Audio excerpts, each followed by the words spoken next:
I mentioned earlier today that when people sometimes think about the human being and God, they say, well, there's evil in the world because God gave free will. And I said earlier today, well, I theoretically believe in free will. I've just never met a free person. I know I'm not free. I don't think there's a free person in this room, meaning a person who says, I have a clear vision of the good. I'm always able to do it. Okay? Every moment in my life. Nobody here, I think, I don't think most of us have achieved any clarity about the good for ourselves and others. Constantly in retrospect, we say to ourselves, actually, that wasn't so good. And the next thing is, do you have the will to actually bring it to fruition? Most of us say, I have moments of weakness. I fall to temptation, I get angry, I feel guilty, I get depressed. I'm not always able to exert my will in the world. I said, well, if you can't exert your will in the world, in what way are you free?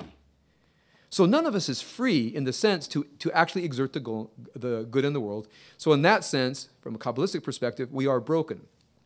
1 Samuel chapter 8 is great evidence of the brokenness of the human being. So what does a human being say who's broken? The wrong answer here is, I want someone to solve my problems for me.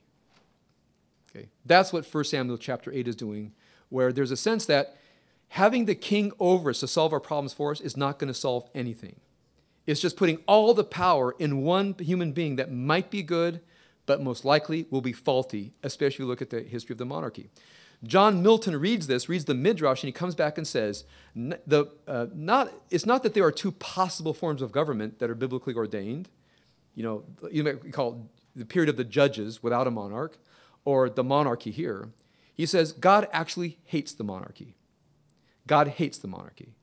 So then when it says in Deuteronomy chapter 17, where it says, and you will say, that's not a divine commandment, it's a dismal prediction about the brokenness of the human being, that we want to shirk the responsibility for establishing the good society and make somebody else do it. So Milton says, the only divinely ordained form of government is what we would call the liberal state or the republican democracy, where we ourselves elect our representatives, we ourselves self-govern by our representatives, and our representatives can be removed at any time so we can put a better representative in.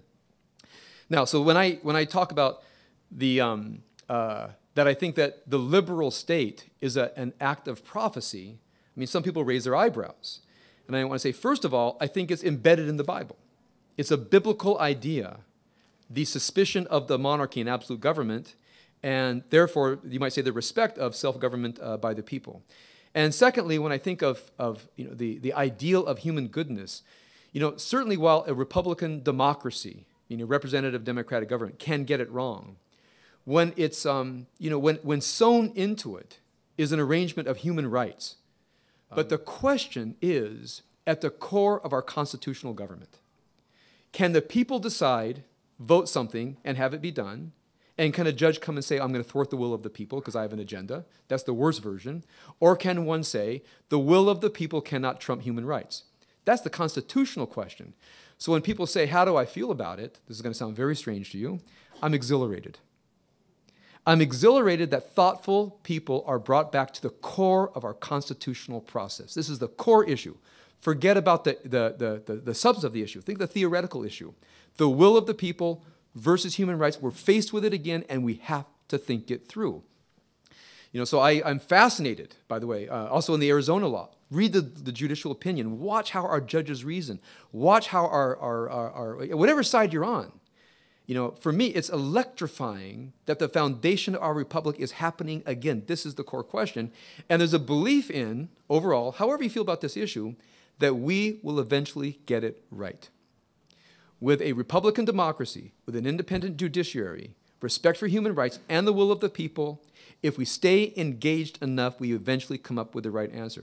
That's a profound and deep and I think ultimately humanistic and inspiring belief.